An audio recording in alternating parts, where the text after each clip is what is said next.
menggores masa, dan menyimpan makna tersirat. Saatnya kita kembali menengok warisan kekayaan Nusantara dari para leluhur.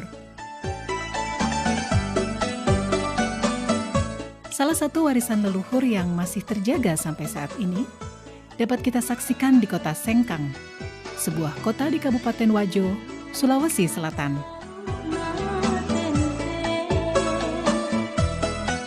Secara sosiologis dan budaya, Kabupaten Wajo memiliki kekayaan budaya dan kekayaan alam yang menakjubkan. Di daerah ini ada Danau Tempe yang dikenal sebagai penghasil ikan air tawar.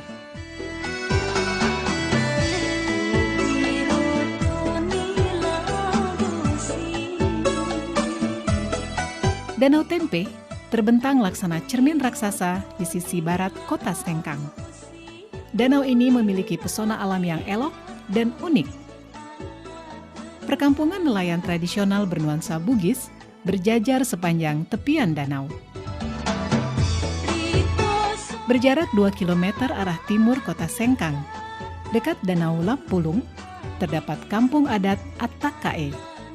Di sana terdapat bangunan duplikat rumah adat Wajo.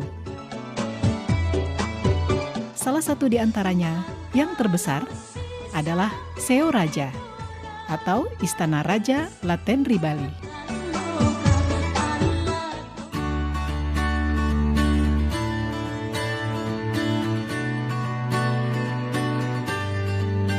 Ada yang khas dari masyarakat Bugis sebagai suku asli yang mendiami wilayah Kabupaten Wajo, yaitu keberadaan kain tenun sutra Sengkang.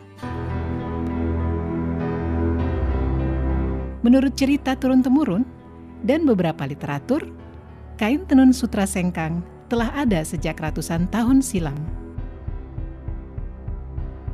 Pertama saya mengungkap sebuah naskah yang pernah saya baca, yaitu Lontrak Belawa. Di situ pertama kali saya temukan kata-kata sutra. Di situ antara perkawinan Anakaji dari Luwu dengan Iswari dari Mancapai. Di situ juga saya temukan kata-kata di dalam lontrak, kata-kata Sengkang. Lalu ini putri dari Mancapai dengan perkawinannya dengan Anakaji dari Luwu, maka diberikan kekuasaan di 4 daerah, yaitu Tempe, Singkang, Tampangan, dan Wage. Disitulah awalnya kita mengenal, sudah mulai kenal nama sutra. Tenun ini sudah ada sejak abad ke-14 di Kabupaten Wajo ini.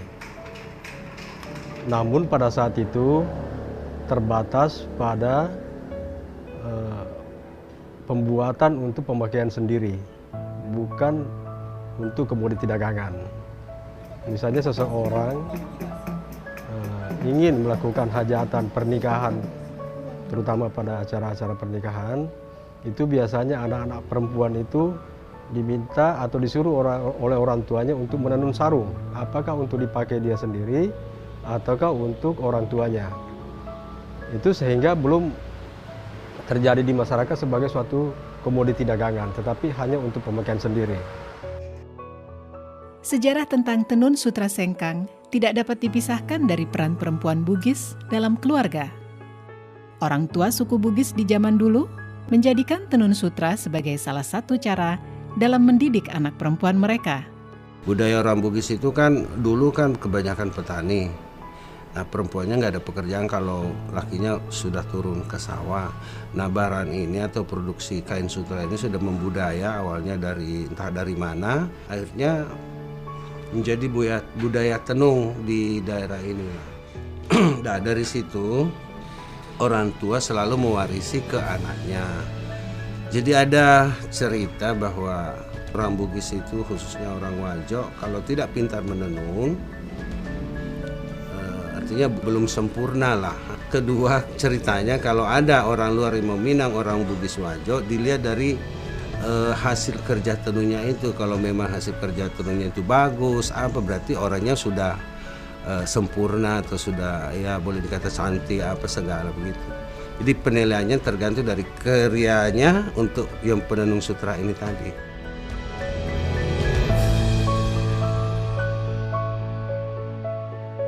Salah satu cara untuk mendidik anak-anak perempuan zaman dulu agar supaya perempuan-perempuan ini bisa menjaga diri, terhindar daripada hal-hal negatif, sehingga lebih banyak dianjurkan atau disuruh oleh orang tuanya untuk tinggal di rumah untuk menenun. Nah, sehingga akhirnya menjadi suatu tradisi dan budaya pada masyarakat Bugis khususnya di Kabupaten Wajo ini, setiap anak perempuan harus pandai menenun. Dalam bahasa lokal, yaitu Bugis, sutra disebut dengan sabbe. Menengok ke masa yang lalu, aktivitas masyarakat Wajo dalam mengelola sutra sudah dilakukan secara turun-temurun, baik dalam skala industri rumah tangga maupun industri menengah.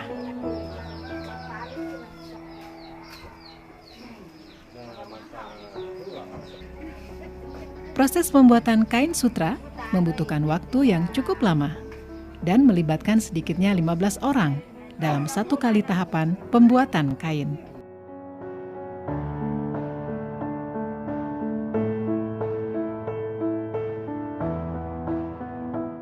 Sebelum menjadi benang sutra, ada proses yang cukup panjang yang dimulai dari peternakan ulat sutra.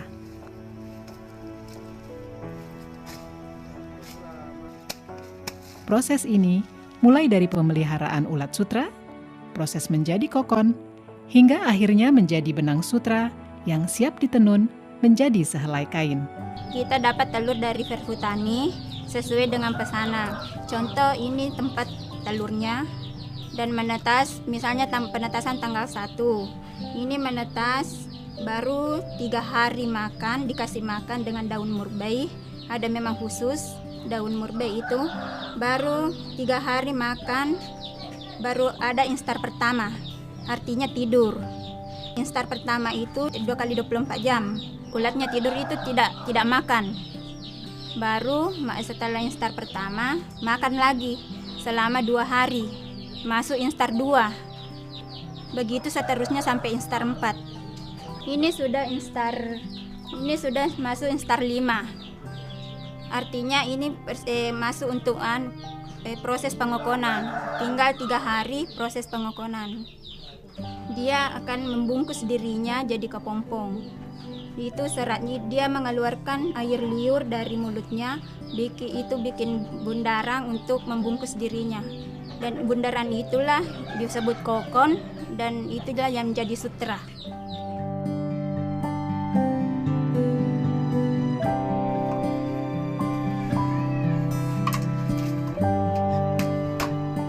Dalam proses pembuatan benang sutra menjadi kain sarung sutra, masyarakat pada umumnya masih menggunakan peralatan tenun tradisional, yaitu alat tenun gedogan atau masyarakat Sengkang menyebutnya alat tenun walida. Ini alat tenunan gedogan, satu setnya. Ini pertama alat gulungan benang, baru ini alat penindis untuk menekan benang bawah, baru ini tali untuk alat pembantu untuk benang bawah. Ini sisir, alat untuk mengatur lusi. Ini juga walida, alat untuk merapatkan benang pakan. Ini teropong, alat untuk memasukkan benang pakan. Dan ini wakangang, alat untuk gulungan kain.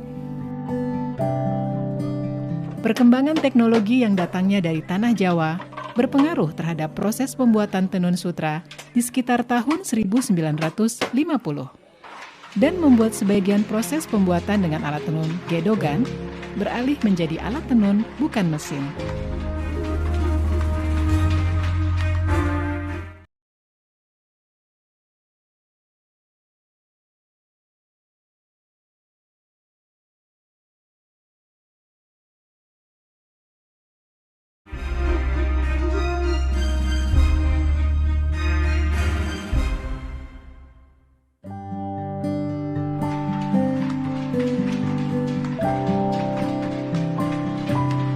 sekitar tahun 50 seorang pengusaha yang lebih dulu sebenarnya berkembang tenun ATBM itu ada di Pulau Jawa, terutama di Bandung.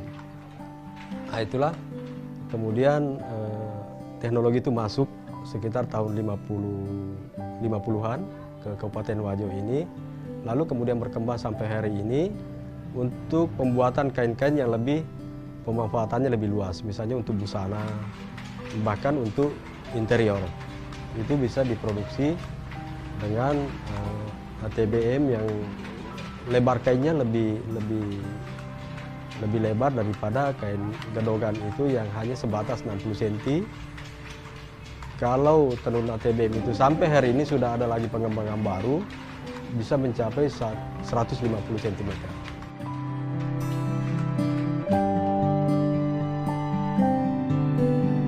Keberadaan kain tenun sutra sengkang tidak dapat dipisahkan dari kehidupan sehari-hari masyarakat Wajo. Bahkan di tahun 70-an, tenun sutra seolah mempunyai keistimewaan tersendiri saat hari raya tiba. Tidak hanya itu, sutra sengkang mempunyai nilai simbolik yang sangat tinggi dalam menerjemahkan hubungan suami istri dalam kehidupan masyarakat Wajo.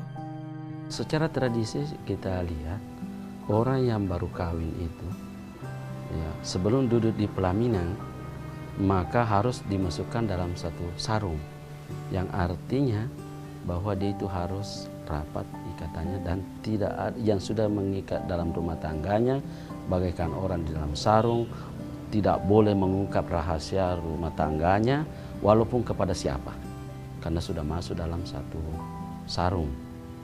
Lalu sarung itu dijahit dalam artian sebagai simbolik untuk tidak ada lagi yang akan membicarakan rahasia, kelemahan dan kelebihan di dalam rumah tangganya itu. Tahun 70-an saya masih dengar semua orang kalau lebaran pasti pakai sarung sutra. Kalau hari lebaran itu bunyinya sarung sutra, kalau di masjid orang berdiri untuk salat semua pasti terbunyi kedengaran sebagai kain sutra, dan saat itu juga orang pada pakai sutra sebagai pakaian salat Idul Fitri.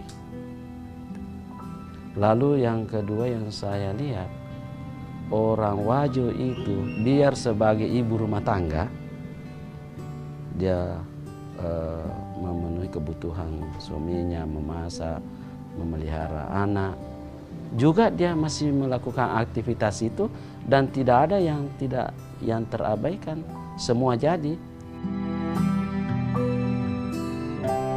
Kain tenun sutra sengkang mempunyai ciri khas yang membedakannya dengan tenun sutra dari daerah lain, yaitu warna yang terang dan mencolok. Warna kain tenun ini pun menjadi makna tertentu dan penanda tersendiri dalam kehidupan masyarakat Wajo. Kalau berbicara masalah warna, memang ada peruntukan tertentu bagi pemakaian warna itu. Misalnya saja seorang gadis itu biasanya memakai sarung baloreni, kotak-kotak kecil dan halus, dan terdiri dari warna tua muda. Pada umumnya memakai warna pink terang dengan pink muda, ataukah hijau daun dengan hijau muda, dan seterusnya. Berbeda kalau perempuan itu sudah berkeluarga, itu juga memiliki ciri warna tertentu, ataupun laki-laki yang masih lajang belum menikah. Nah, sehingga pemanfaatan sarung itu pada zaman-zaman yang lampau, pada umumnya keluarga-keluarga jika menghadiri undangan membawa serta keluarga-keluarganya.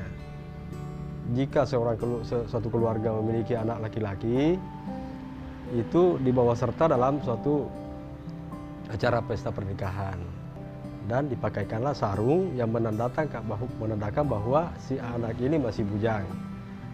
Di keluarga lainnya juga mungkin membawa anak gadisnya yang juga memakai sarung yang menandakan bahwa dia masih masih gadis.